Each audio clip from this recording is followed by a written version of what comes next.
week 12 of the fantasy baseball season, and here's a few pitchers I look to buy and trade for this week. The first pitcher, Cease of the San Diego Padres. So Cease, it's been a pretty decent first year for him with San Diego, but over the last month of the season, he's definitely struggled, and this Padre team has struggled as well.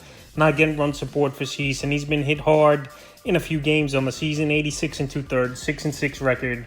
106 strikeouts, a 3.95 ERA, a 1.07 WHIP, and 8 quality starts. But like I said, the last month of the season, 31 and 2/3, 1-3 record, 38 Ks, a 6.54 ERA, 1.58 WHIP, and 2 quality starts. So he struggled mightily over the last few outings in the last month of the season.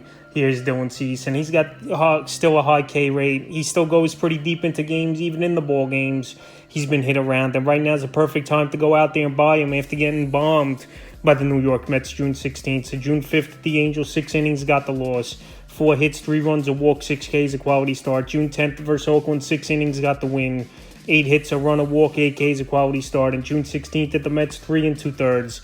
Got the loss in that one, 7 hits, 7 runs, 3 walks, 5 Ks. So he's a great talent. No doubt about it. This Padre team went out there and traded a decent amount in the deal to get him. And his next outing is June 21st versus the Brewers, who we know is first place right now in the division. But anyway, Dylan Cease, well, he struggled over the last few weeks, and obviously he has a very high ceiling, and I think you could get him on a discount and a better deal than you would have early in the year. He's a perfect buy low candidate this week, even though you still got to pay a decent price. Next pitcher, Zach Wheeler of the Philadelphia Phillies. So Zach Wheeler, it's been another great season for him, but coming off an outing where they played home run derby versus him is Baltimore. This is a time maybe to go out there and make an offer, even though you're going to have to still pay a good price to get Wheeler on your roster. Good caliber pitcher gets bombed is where I would take a chance and try to get a deal for him. On the season, 92 innings, 8-4 record, 99 Ks, a 2.84 ERA, a 1.01 WHIP, and 11 quality starts. And over the last couple weeks, 11 1/3, 1-1 record. 8 Ks, a 7.15 ERA, a 1.32 WHIP, and a quality start. So like I said, the last outing is why I'm recommending Wheeler. Obviously, I know it's most likely going to be one bad outing, and he's going to go back to Cy Young type of form, which he's been over the last few seasons with Philly. June 3rd versus Milwaukee, 7 innings, got the win. 5 hits, a run, 3 walks, 6 Ks, a quality start. June 11th in Boston, 7 innings, got the win. 3 hits, a run, a walk, 4 Ks, a quality start. And June 16th, like I mentioned at the O's, 4 1/3, got the loss.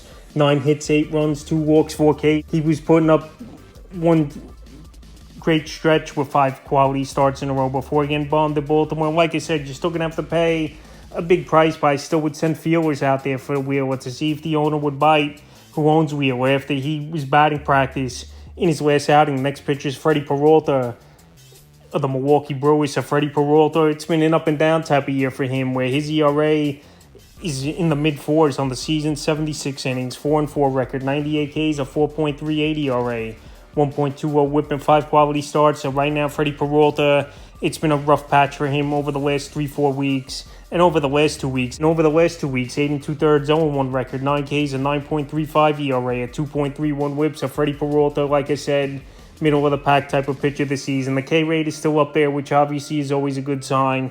But now getting quality outs and easier outs have been a problem for him the last couple outings, and he hasn't gone 6 or more innings since May 22nd, which is a little bit of a red flag. So right now I think you could get Peralta on a discount, and his next outing is actually here today at the Angels. June 2nd versus the White Sox, 5 innings, got the win.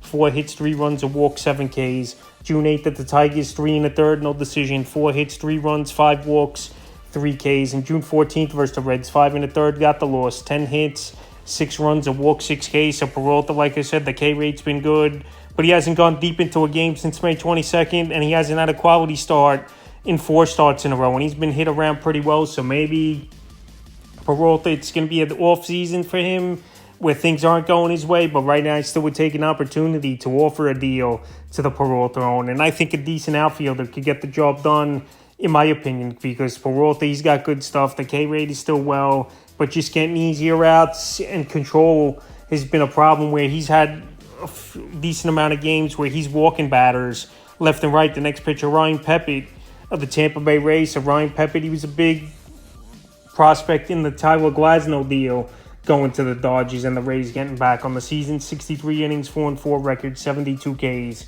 4.57 ERA, a 1.08 whip, and 5 quality starts. So Pepiot, he got off to a great start the first 2 months of the season, but the last month he struggled. 26 in the third, 1-2 record, 31 Ks, a 5.81 ERA, a 1.29 whip, and a quality start. So Pepiot, he's got good stuff. He's another guy with a good K rate.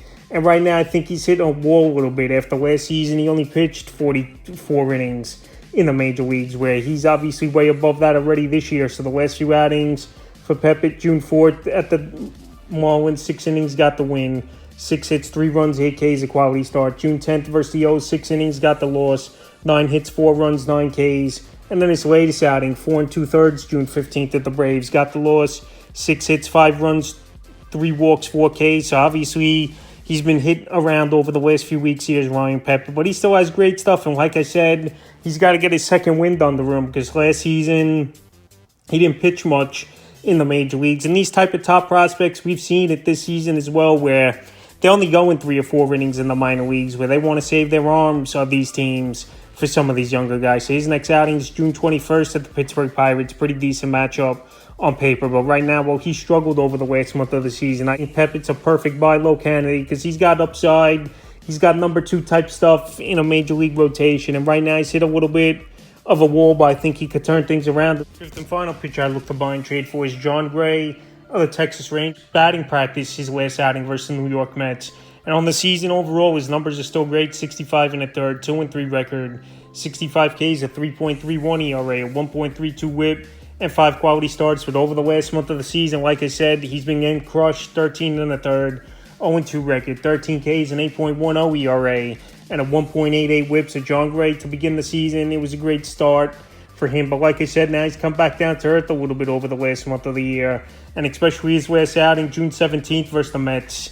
They were tagging him all over the park, and he hasn't gone deep into games really as well in his last few outings. May 21st at Philly, 5 innings, got the loss.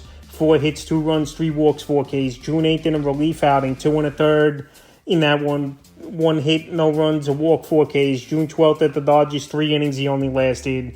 4 hits, a run, a walk, 3 Ks. And June 17th versus the Mets, like I said, he got destroyed. 3 innings, got the loss. 11 hits, 9 runs, 2 Ks in that one. So after coming off a bad outing like that, and this Ranger team, it's definitely been a World Series hangover, where they're 6 games under 500 right now, where they're definitely struggling. And Jon Gray's got good stuff. I know he's had injury problems on and off throughout his career, going back to when he was with the Rockies, but he's been pretty decent over the last few seasons, and even last year pitching 157 innings. So right now, over the last few outings where he hasn't gone deep into games, and he's struggling mightily, and he's even out there in 48% of fantasy leagues, I think Gray still has good upside. I think this Ranger team's going to turn things around a little bit, where they're struggling as a whole, and they're just waiting to break out, because this team pretty much is similar roster to what they had last year. And now, if these hitters could get going once again, I think it'll help the pitchers take pressure off them, where they think they got to go out there and only could give up 2 or 3 runs at most. So right now, well, Jon Gray hasn't pitched well over the last month of the season. He's a buy low candidate, and like I said, he's available as well on the waiver wire in 48% of leagues. That's a few pitchers I look to buy and trade for Week 12 of the fantasy baseball season.